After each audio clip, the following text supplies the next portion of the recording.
खुदावंद यीशु मसीह के ज़िंदा जलाली का दुरुस्त नाम में आप तमाम देखने वालों को पास्टर शारून का सलाम पहुँचे। और मैं दुआ करता हूँ कि खुदा का इत्मीनान जो समझ से बाहर है वो आप सब में बढ़ता जाए और खुदावंद की ज़िंदा उम्मीद और तसल्ली हमेशा आप सबों की ज़िंदगी में ठहरी रहे। मेरा ताल्लुक VFK चर्च से है और मेरा पूरा नाम पास्टर शारून जोसेफ है।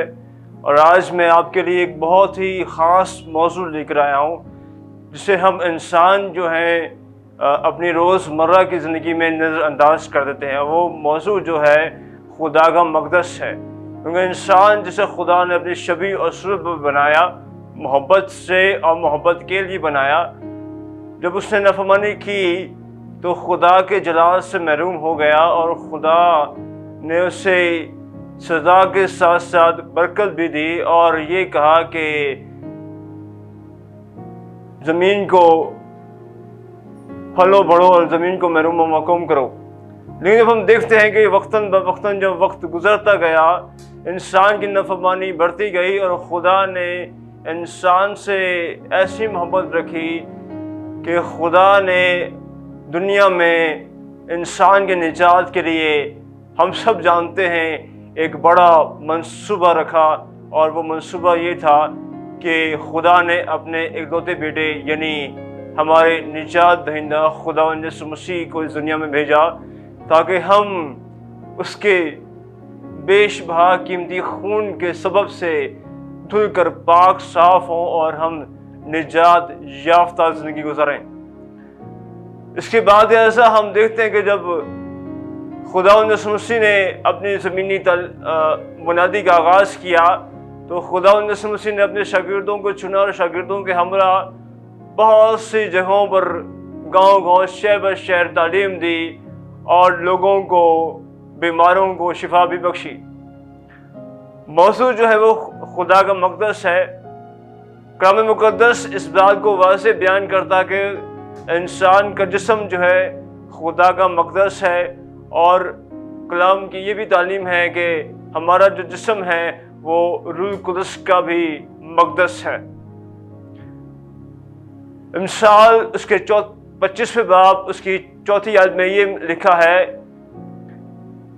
कि चांदी की मैल दूर करने से सुनार के लिए बर्तन बन जाता है। हम जब देखते हैं, जब हमें अपने लिए या अपने अजीज़ व क़रीब के लिए कोई भी चीज़ बनवानी हो तो हम सुनार का रुख करते हैं, चाहे वो चांदी की हो या सोने की हो। हम उसके पास एक सैंपल लेकर जाते हैं और वो सैंपल के इफ्स जो है वो हमें खूब बखूब जो है वो शाहकार तैयार करके देता है, चाहे वो चांदी का हो या सोने का। ठीक इसी तरह से एक कुम्हार जो है वो मिट्टी के बर्तन बनाता है, मिट्टी को पहले गूंदता है, तराशता है, फिर अपने हाथों से उसको बनाता है। ये तमाम दोनों बातों करने का मकसद सिर्फ इतना सा है कि हम ये जाने कि जो चीज़ जिस मकसद के लिए बनाई गई हो, अगर वो उस मकसद को पूरा ना करे तो वो नाकाम है, नकारा है, किसी के काम की नहीं।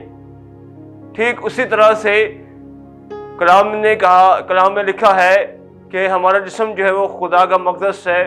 तो अगर मक़दस अपने काम में खरा ना उतरे तो मक़दस भी नाकाम है। याद रखने की बात यह है कि कोई भी कलीसिया, कोई भी मिनिस्ट्री, कोई भी ख़ानदान या कोई भी शख्स किसी फ़न तामीर को लेकर बनाया गया हो या बनाई गई हो तो वो नाकाम है। कोई भी ख़ानदान, कोई भी कलीसिया या कोई भी शख्स अपने आप को किसी सोच या कोई एजेंडा लेकर बनाता है तो वो भी नाकाम है, बशर्त यह है जब तक उसमें खुदा का रूह काम ना करे। क्योंकि अगर खुदा का मक़दस खुदा के रूह से खाली है तो वो नाकाम है, बेकार है। हमने गुज़िश्ता हफ्तों में एक बड़ी ईद को मनाया जिसे हम ईद पेंतिकोस्त कहते हैं और कलाम बयान करता है और हम इस बात से बखूबी वाकिफ़ हैं कि 120 की जमात पर रूह कुदस नाजिल हुआ और वो गैर ज़ुबानें बोलने लगे और जितनों ने उन्हें सुना वो सब ये कहते थे कि ये हमारी बोली बोलते हैं। मकसद सिर्फ इतना सा है कि जो चीज़ जिस मकसद के लिए बनाई गई हो उस मकसद में वो चीज़ खरी उतरनी चाहिए। पौलुस रसूल इस बात को बखूबी बयान करते रोमियो के खत में उसके 8वें बाब की 14वीं आयत में लिखा है, इसलिए जितने खुदा के रूह की हिदायत से चलते हैं वही खुदा के बेटे हैं। यहाँ पर दो लफ्ज़ों पर गौर करने की ज़रूरत है, वो ये है कि जितने और वही। जितने लफ्ज़ इसलिए इस्तेमाल किया गया है कि सब के सब जो हैं वो खुदा के रूह की हिदायत के मुताबिक नहीं चलते। कलाम यह भी बयान करता है कि जितनों ने मसीह को कबूल किया उन्हें उसने अपने फर्जंद होने का हक बख्शा। याद रहे कि जब हमें फर्जंदियत का दर्जा हासिल होता है तो हमें फर्जंदियत में विरासत भी मिलती है, लेकिन विरासत हासिल करने के लिए हमें इस जिस्म के जो नकारा करने वाले जो काम हैं वो छोड़ने पड़ेंगे। अगर हम इसी बाब की 13वीं आयत का मुताला करते हैं तो वहां पर लिखा है, क्योंकि अगर तुम जिस्म के मुताबिक जिंदगी गुजारोगे तो जरूर मरोगे, और अगर रूह से बदन के कामों को नेस्त और नबूद करोगे तो जीते रहोगे। बदन के काम क्या हैं? झूठी गवाही देना, चोरी करना, ज़ना करना, ऐबजोई करना। हम सब इन बातों को जानते हैं, लेकिन हम कहीं ना कहीं किसी न किसी मोड़ पर आकर इन तमाम बातों को नज़रअंदाज कर देते हैं। लेकिन कलाम जो है वो सख्त है। कलाम हमें चोट पहुंचाता है, कलाम हमें तराशता है, कलाम हमें नशुमा पहुंचाता है। फिर अगर हम इसी की नीचे वाली आयत को हम पढ़ते हैं तो वहां पर लिखा है, क्योंकि हमें गुलामी की रूह नहीं बल्कि ले पालिक होने की रूह मिली है, जिसे हम अब्बा यानी ऐ बाप कह के पुकारते हैं। जब मक़दस में खुदा का रूह काम करेगा तो खुदा का रूह जो है वो गवाही देगा कि खुदावंद यीशु मसीह जो है वो खुदा यहोवा बाप का इकलौता बेटा जिसने हमारे लिए अपनी जान फिदिया में दी, और हम उसके बेशबहा कीमती खून के सबब से निजात पा चुके हैं। फिर अगर हम इसके नीचे वाली ही आयत का मुताला करें तो वहां पर लिखा है कि रूह खुद हमारी रूह के साथ मिलकर ये गवाही देता है कि हम खुदा के फर्जंद हैं। मैंने पहले अर्ज किया कि कलाम इस बात को बयान करता है वाज़ेह तौर से कि जितनों ने मसीह को कबूल किया उनको उसने अपना फर्जंद होने का हक बख्शा। तो फर्जंदियत का दर्जा हासिल करने के लिए ज़रूरी है कि ये जो मक़दस है इसमें खुदा का रूह काम करे, और खुदा का रूह उसी वक्त हम में काम करेगा जब हम उससे काम करने देंगे। बाज़ औक़ात ऐसा भी होता है कि खुदा का रूह हम में काम करना चाहता है, लेकिन हम खुदा के रूह की आवाज़ को दबा देते हैं अपनी नाफरमानी के बायस, अपनी नाअहली के बायस, अपने गुस्सा के बायस, अपनी हट धर्मी के बायस। लेकिन हमें ऐसा नहीं करना। हमें खुदा के रूह को अपने इस मक़दस में जो खुदा की हैकल है, खुदा ने जिसे अपनी शबी असुर बनाया है, उसमें काम करने देना है, ताकि खुदा का रूह जो है वो हमारी रूह के साथ मिलकर गवाही दे कि हम खुदा के फर्जंद हैं। आखिरी आयत का मुताला जब पढ़ते हैं 8वें बाब की 17वीं आयत, वहां पर लिखा है, और अगर फर्जंद हैं तो वारिस भी हैं। याद रखें कि जो वारिस होते हैं, जो फर्जंद होते हैं, वो वारिस भी होते हैं, और जो वारिस होते हैं उनमें विरासत में सब कुछ हासिल है, क्योंकि लिखा है कि जिसके पास बेटा है उसके पास सब कुछ है। फिर आगे ही लिखा है, यानी खुदा के वारिस और मसीह के हम मिरास, बशर्त यह है कि हम उसके साथ दुख उठाएं ताकि उसके साथ जलाल भी पाएं। अब जब हम खुदा के रूह को इस मक़दस में काम करने देंगे तो ज़रूर है कि यह मक़दस आजमाइश से भी गुजरे, क्योंकि जब तक सोना या चांदी आग में तपाया नहीं जाता तब तक वो शाहकार नहीं बनता, या जब तक हीरे को तराशा नहीं जाता तब तक वो जो एक खूबसूरत शक्ल इख्तियार नहीं करता। ठीक इसी तरह से ज़रूर है कि हम जब खुदा के रूह की हिदायत के मुताबिक चलेंगे तो हमें आजमाइशों का भी सामना करना पड़ेगा।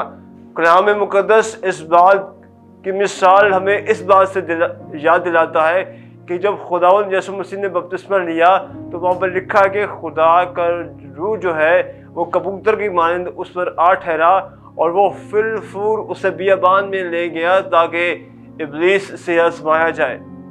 किससे आजमाया जाए? इब्लीस से।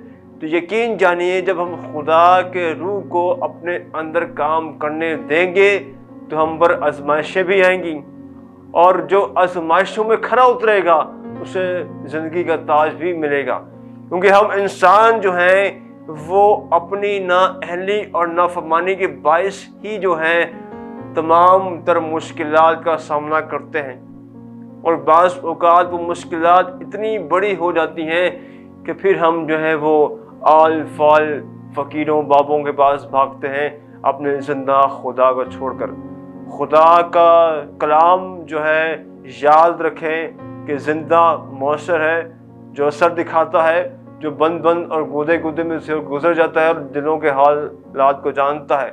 तो जो ज़िंदा कलाम है उसको अपने अंदर बसने दें, क्योंकि लिखा है कि खुदा के कलाम को अपने अंदर कसरत से बसने दो। और जब कलाम कसरत से बसेगा तो खुदा का रूह यकीनन इस मक़दस में जो खड़ा है, जो खुदा ने अपनी छवि और सूरत पर बनाया है, उसमें काम करेगा। और जब खुदा का रूह काम करेगा तो हम खुदा के रूह की हिदायत के मुताबिक चलकर जिस्म के तमाम तर कामों को नेस्त और नबूद करके हम जो हैं अपना असर दिखाएंगे। वो रोशनी जो है वो लोगों तक पहुंचाएंगे जो खुदावंद यीशु मसीह ने कहा कि तुम दुनिया के नूर हो और नूर जो है वो तारीकी में चमकता है। तो जब खुदा का रूह मक़दस में काम करेगा तो मक़दस रोशन होगा और वो रोशनी जो है वो लोगों तक पहुंचाएगा जो तारीकी में है।